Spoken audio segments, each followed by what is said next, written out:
Video பேச போகிறேன். ரொம்ப நாள் ஆயிடுச்சு லென்த் வீடியோ போட்டு.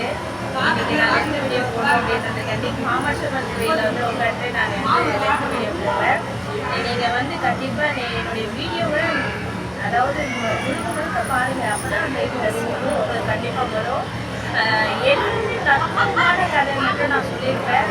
கதையில் ஒவ்வொரு அனுபவம் அதாவது மொத்தம் பெண்களுக்கு மட்டும்தான் நான் அப்படின்றத நான் பேசியிருக்கேன். முழுக்க முழுக்க இப்போ ஆண்கள் தான் பார்க்குறாங்க, பெண்கள் யாரும் பார்க்கறதில்ல. கண்டிப்பாக பெண்கள் பாருங்கள். பெண்களுக்கான ஒரு பதிவு நான் கண்டிப்பாக போட்டிருக்கேன். எல்லா வீடியோவிலையும் எல்லா ஷார்ட்லையும் பெண்களை பற்றி பேசியிருப்பேன். எல்லாரும் மறக்காம பாருங்க. அதாவது பெண்கள் வந்து புத்துணர்ச்சி, அதாவது வந்து அதிகார பவர், அதாவது படிக்கலைன்னா கூட நம்மளுக்கு ஒரு உரிமை இருக்கு. அந்த உரிமையை நம்ம பயன்படுத்திக்கணும். என்னைக்கும் வந்து நம்மளை வந்து ஒரு தாழ்வு, அதாவது வந்து நம்மளே வந்து கீழ்த்தரமாக வந்து கீழே இறங்கி இருக்கக்கூடாது. எல்லாத்துலேயும் ஒரு மகத்துவம் இருக்குங்க. ஆனால் பெண்கள் அதுக்கு மேலே மகத்துவமானவங்க. அதோட வந்து பெண்கள் வந்து அவங்களுடைய உயர்வை வந்து உயர்த்திக்கணும். அவங்களுக்கு அதாவது வீட்டில் இருந்தால் எந்த ஒரு ஆதரவும் கிடையாது யாருக்கையும்.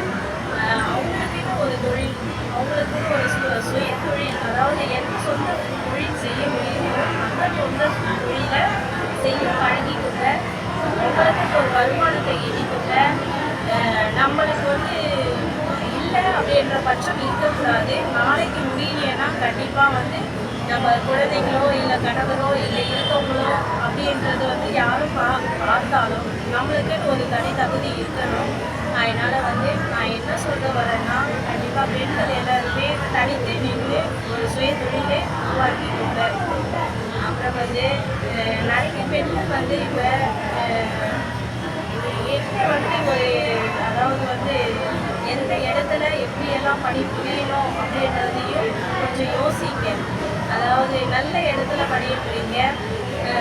அதை எப்படி சொல்கிறதுன்னு எனக்கு வந்து ஒரு பதட்டமாக இருக்குது. அதாவது இப்போ பெண்கள் சூழ்நிலை வந்து நிறைய சரியில்லாமல் போகுது. அந்த பெண்கள் நிலைமையை வந்து சரிப்படுத்திக்கணும். வர 26வது நூற்றாண்டு வருஷத்தில் கண்டிப்பாக நம்ம பெண்கள் வந்து முன்னேற்ற பாதை அடையணும். மகத்துவமான ஒரு தத்துவத்தை கண்டிப்பாக எல்லா பெண்களுமே எடுத்துட்டு வரணும். ஒவ்வொரு பெண்களுக்கும் ஒரு மரியாதை கிடைக்க வேண்டும். அந்த மரியாதையை நம்ம பயன்படுத்திக்க வேண்டும். கண்டிப்பாக வந்து இந்த வீடியோவில் நான் சொல்லியிருக்க கருத்தை நீங்கள் எல்லாருமே கேளுங்க.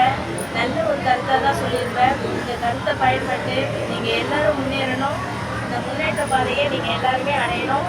இதுதான் என்னுடைய வேண்டுகோளே. இந்த வீடியோவை நான் எதுக்கு போடுறேன்னா, மறுபடியும் சொல்கிறேன், முழுக்க முழுக்க பெண்கள் கொசம் போடுறேன். இந்த பெண்கள் வந்து முன்னேற்ற பாதையை கண்டிப்பாக அடையணும். அதே மாதிரி வீட்டில் குழந்தைங்களை வச்சுருந்த பெண்கள் வந்து ஏதாவது ஒரு தொழில், சுய தொழில், டைலரிங்கோ இல்லை வந்து பூ கட்டுறதோ இல்லை வந்து ஏதாவது நம்மளுக்கு எந்த தொழில் தெரியுமோ அந்த தொழிலை நம்ம ஈடுபடுத்திக்கணும். கண்டிப்பாக நீங்கள் தான் முன்னேறுவீங்க. முன்னேற்ற பாதையை தான் நம்மளாம் அடையணும். எந்த பெண்களும் வந்து சோர்ந்து போகக்கூடாது. பெண்கள் பெண்கள் பெண்கள் இதை தான் நான் யோசிக்கிறேன். பெண்கள் வந்து எல்லா பெண்களுமே